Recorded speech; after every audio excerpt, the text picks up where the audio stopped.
Eleitores de Caucaia e Fortaleza estão votando novamente para decidir em segundo turno quem será o prefeito das cidades pelos próximos 4 anos. Mas este ato de cidadania leva à eleição de outra figura pública menos lembrada para os cidadãos: o vice-prefeito. Você conhece o vice-prefeito do seu candidato? Historicamente, aqui em Fortaleza, a relação entre prefeito e vice foi sempre muito conturbada, o que torna a pesquisa sobre os candidatos a vice ainda mais importante.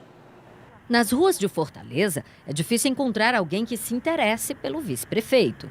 Me conte só, me diga se o senhor sabe quem é que é o atual vice-prefeito aqui de Fortaleza. O atual vice-prefeito de Fortaleza eu não sei, né?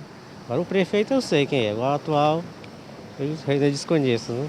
Agora o senhor já tem candidato a prefeito, eu imagino, para o segundo turno. E o senhor sabe quem é o vice-prefeito do seu candidato? O vice-prefeito também eu não sei, né? O vice-prefeito também tem responsabilidades nas mãos e não deveria ser ignorado pela população. O vice-prefeito é o segundo na cadeia de comando de um município. A função básica dele é substituir o chefe do executivo nos casos de afastamento, seja por licença médica ou por viagem, por um prazo máximo de 15 dias. Algumas vezes, ele assume também uma função de articulação política. E é aí que começam as desavenças. Nós temos uma tradição malsã na política brasileira, em que os vices são também ociosos. O titular, por saber que ele é de um outro partido, não necessariamente confia no seu vice, aceitou por uma conjuntura política, não lhe dá, digamos, outra função que ele pudesse acumular para servir de forma mais substantiva ao município, ao governo, enfim.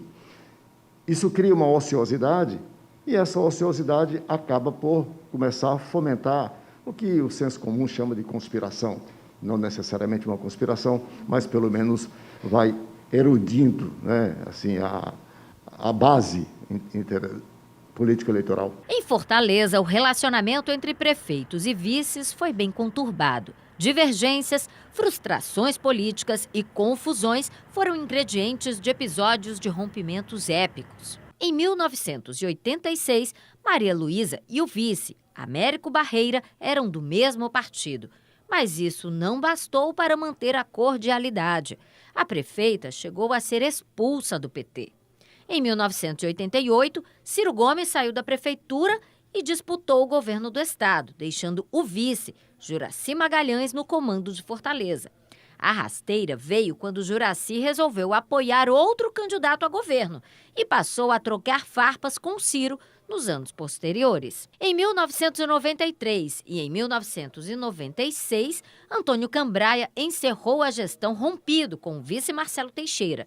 A rixa continuou nos outros mandatos de Juracy, que brigou com Marlon Cambraia e depois com Isabel Lopes, vice e também secretária de Educação. Em 2005 e 2009, a administração de Luiziane Lins não foi nada tranquila também. Carlos Veneranda foi o vice número 1 e causou desgaste ao apontar problemas na saúde, educação e segurança. Tim Gomes também enfrentou divergências com a prefeita no segundo mandato dela. Em 2014, até Roberto Cláudio teve um relacionamento nada agradável com o primeiro vice, o PMDBista Gaudêncio Lucena. A única relação entre prefeito e vice que não sofreu arranhões foi no atual mandato, enquanto o prefeito de Fortaleza divide o comando da capital com Morônia Torga. O cientista político reforça que os conflitos são sempre prejudiciais para a população e que devem sempre ser evitados.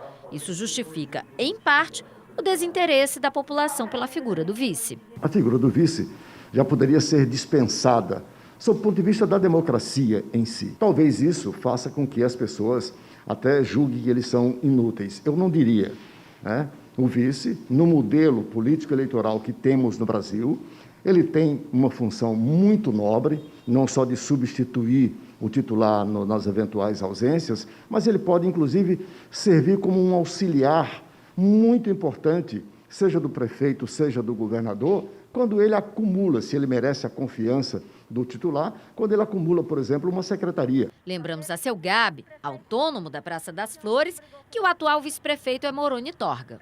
Ele reconhece que o cargo é importante, mas a população costuma manter o foco mesmo em quem está em evidência. Eu não sou político, mas o vice-prefeito ele aparece quando o prefeito morre ou quando viaja. Aí você vê o vice-prefeito. Ou então quando bota o prefeito para fora, que a gente votou num candidato e quem vai assumir é o vice. Eu acho muito errado isso.